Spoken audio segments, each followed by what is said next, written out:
Your doctor has 7 minutes to figure out why you can't lose weight, and almost none of those 7 minutes will land on the real reason. I know because after years of trying to lose weight with my doctor's help, I stopped listening and lost 80 pounds. Every appointment was the same. Get on the scale, blood pressure taken, how's your mom, and other niceties. Talk about the blood work that we had drawn before today's appointment. A quick check-in on how we've been feeling in the past few months, right? And that was my opportunity, right? My turn to talk.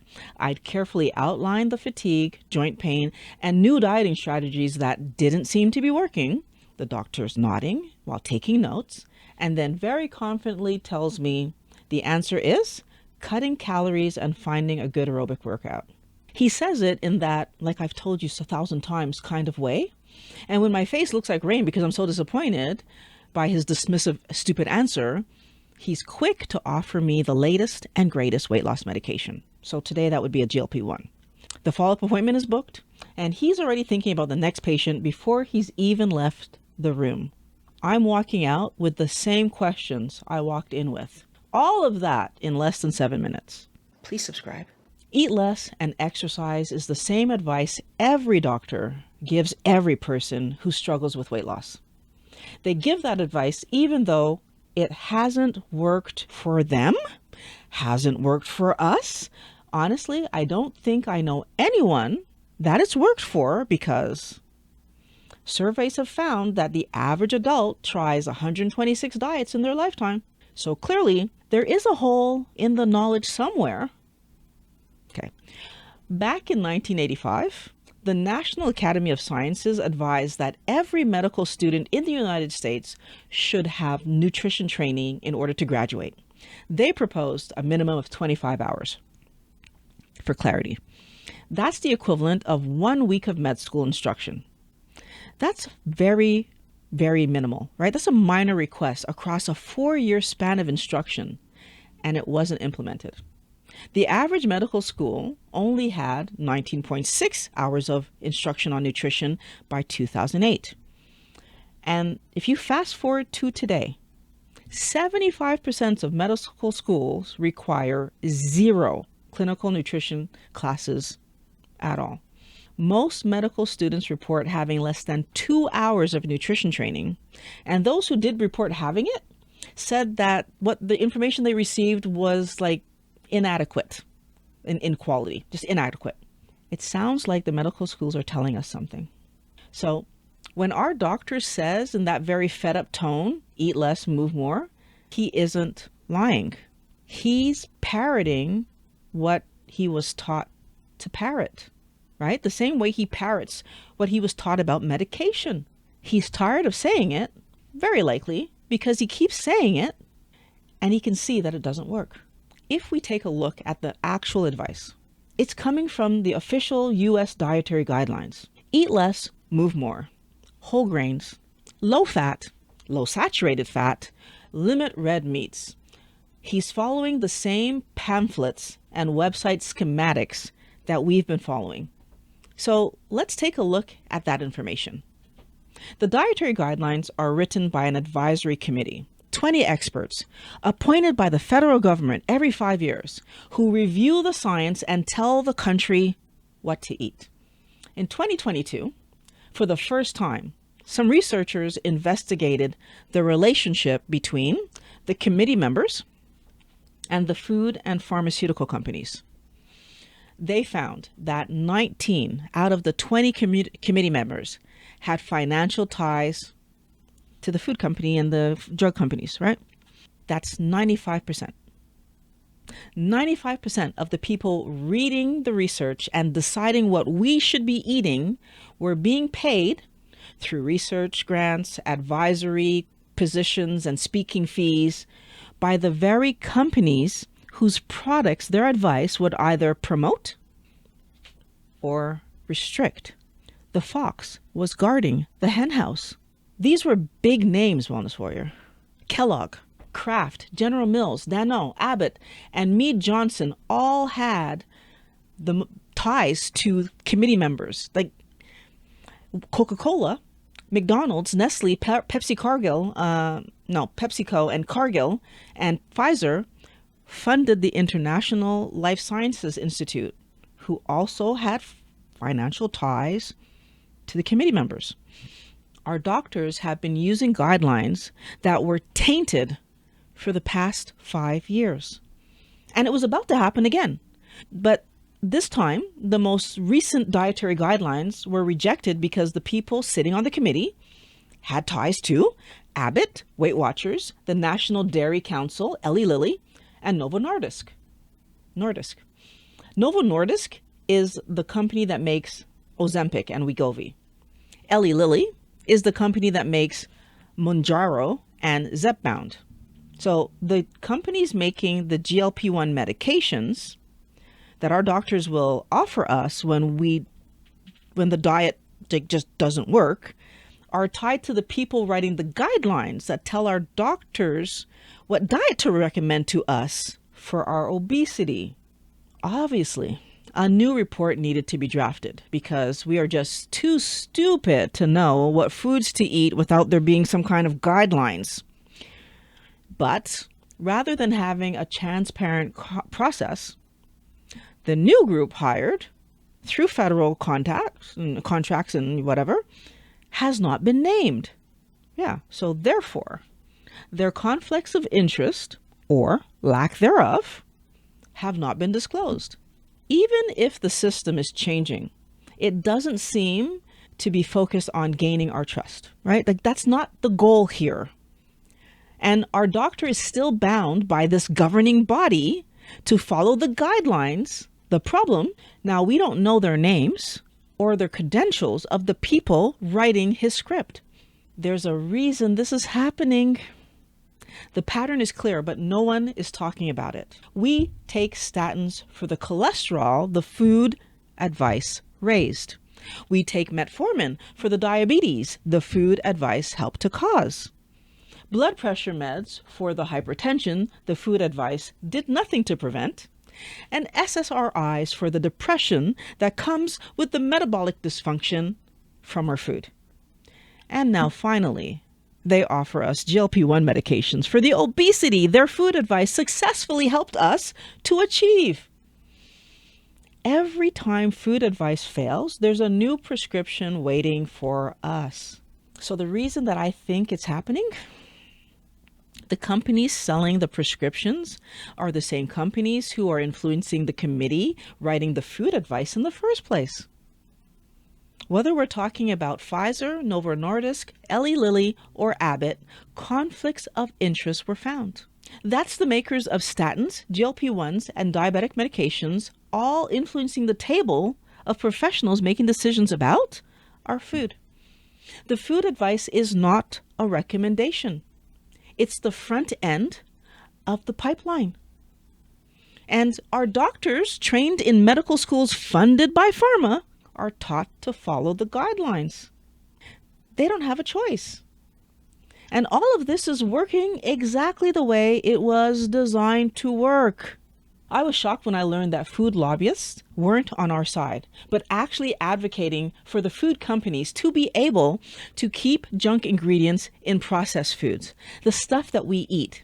That's why I've invested years in understanding why all of the advice leaves us heavier and sicker. I give you everything I learn in these videos, no paywall. The information is free because it always should have been free. They shouldn't be hiding it or manipulating it. You can fund this mission by becoming a channel supporter. The links to Patreon, YouTube membership, and direct support links so that you can bypass the middleman are in the description below. If you don't have the funds to support right now, watch the video twice and share it with a friend. Now, let's talk about how we change the situation permanently. 46 years of fighting with my weight was solved when I learned that our body has no clue what a calorie is. You know, our body has no calorie receptors, right? There's no cell receptor that says, oh, here's a calorie. This is what I'm going to do.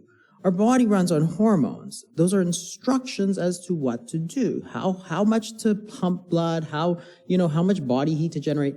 Everything in our body is run on hormones, not calories. We can't solve a problem if we don't have accurate information.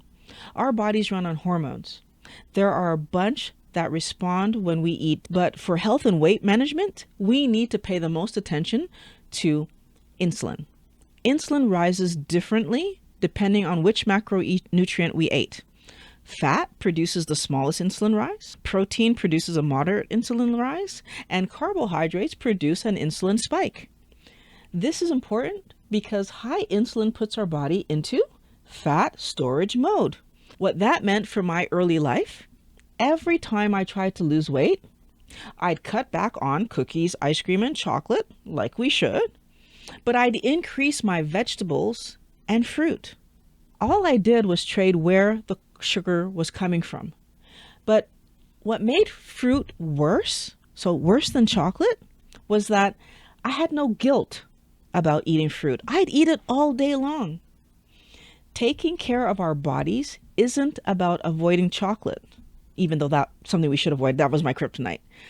Eating real food, so that's food that grew from a seed or an embryo, is extremely important because that ensures that our body actually knows what to do with it. But because of years of diet lies, we also are fighting the cravings and sugar dependency from the nutrition guidelines. Yeah, those stupid guidelines again.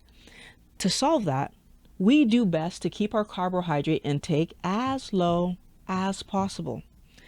And that definitely means seeing fruit as equivalent to candy.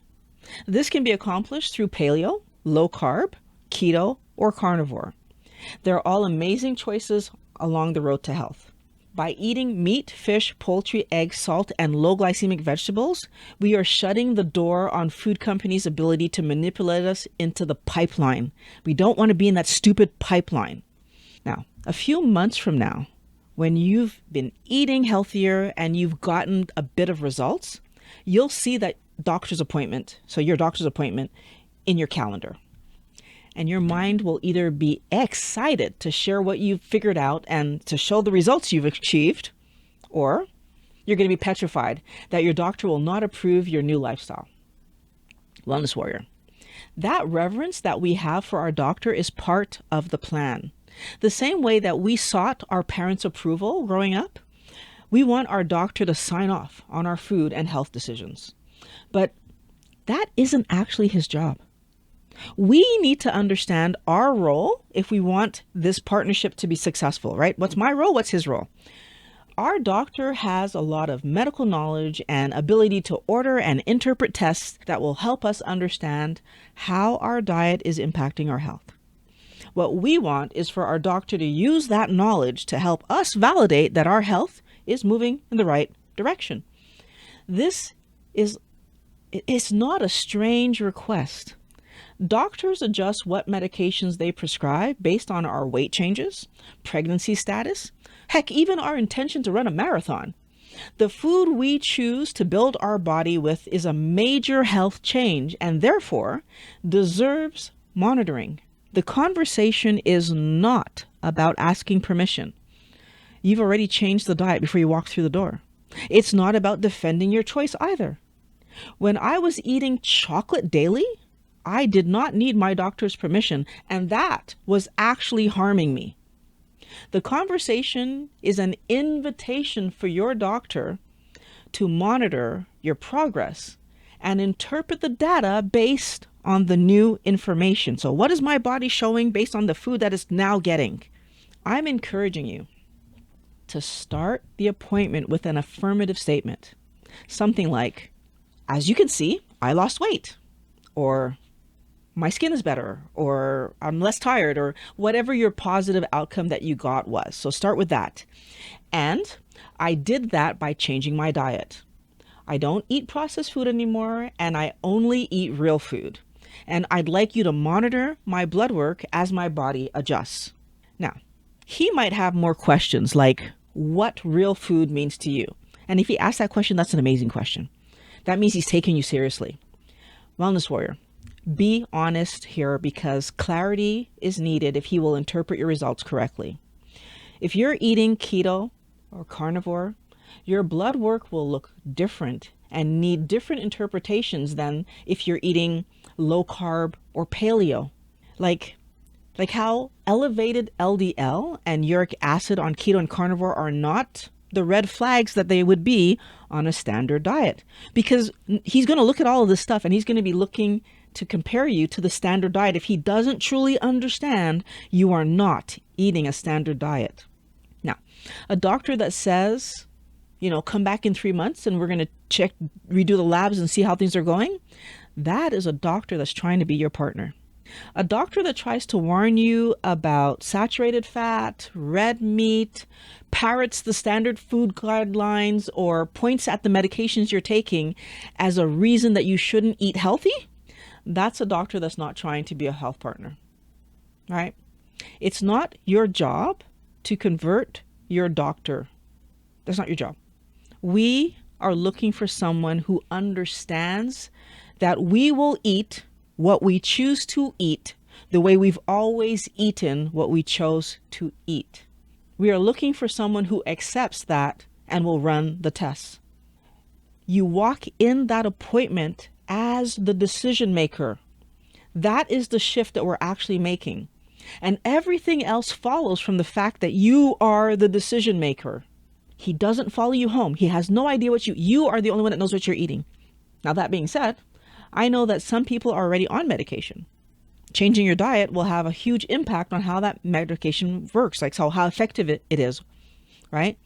In some cases, making it way too strong, and it will need to be adjusted like within just days. That's why changing our food with professional help is imperative when we are already on medication. This is not a game. This is your health on the line. Medication that's too strong can actually cause health problems. Take this seriously. We want our doctors to be involved. But what we are doing is something that the system is not built for. So we need to understand that going into this.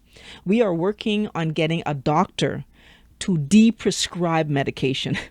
Yeah.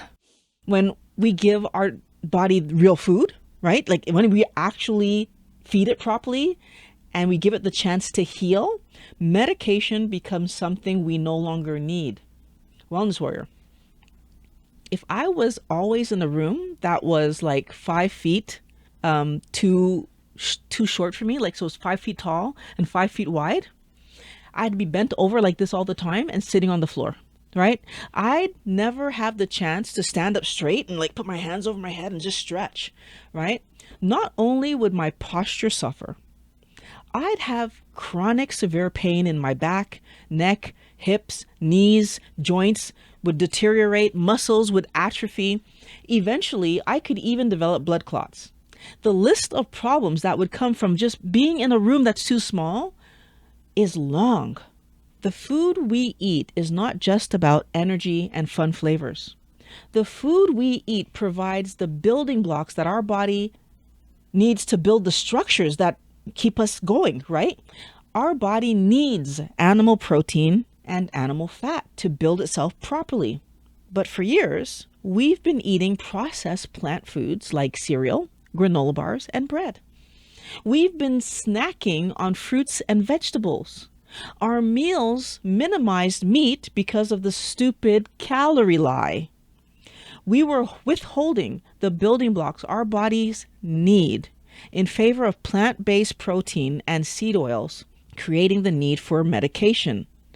As planned, it is time to get out of the box.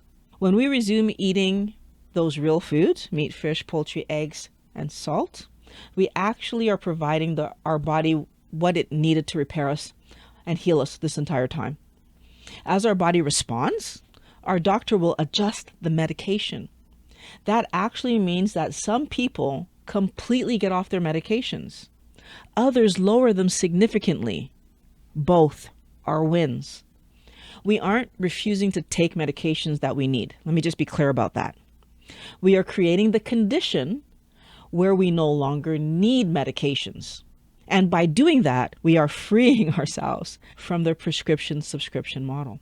Wellness Warrior, I've read so many of your comments talking about how you got off your medications with keto and carnivore. So for anyone who's new, it is actually possible, right? Look at these comments. It isn't complicated to do. And honestly, I didn't even exercise when I lost 80 pounds in 5 months doing keto.